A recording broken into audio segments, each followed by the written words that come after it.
मुंब्रा स्थानकाजवळील दुर्घटनेनंतर या ठिकाणी तगडा बंदोबस्त वाढवण्यात आलाय। पुन्हा रेल्वे अपघात होऊ नये याकरता खबरदारी बाळगली जाते।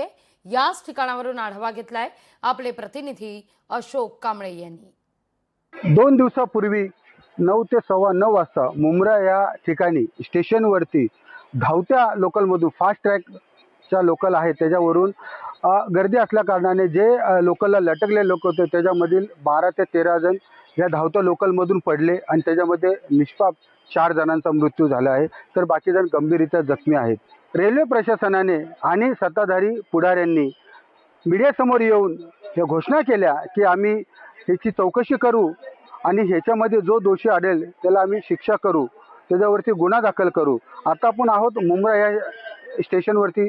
आपण पाहत आहात याच ठिकाणी 2 दिवसापूर्वी 9 ते 9:15च्या दरम्यान फास्ट ट्रॅकने येणारी ही लोकल इथून धावत वेगाने आली आणि ह्याच्यामध्ये जे गर्दीमुळं डोरला लटकलेले लोक होते त्याच्यामध्ये 12 ते 13 जण या ठिकाणी पडले आणि त्याच्यामध्ये निष्पाप 4 जणांचा मृत्यू झालेला आहे, तर बाकी जण गंभीररीत्या जखमी आहेत।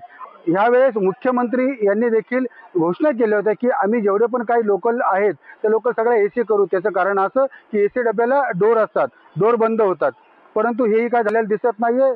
12 डब्याच्या गाड्या ह्या 15 डब्याच्या करू, ट्रॅक वाढू ह्या घोषणा केलेल्या आहेत, पण रेल्वे प्रशासनाकडून याचं अजूनपर्यंत काही उलगडा करण्यात आला नाहीये की हा अपघात कसा झाला, याला दोषी कोण आहे।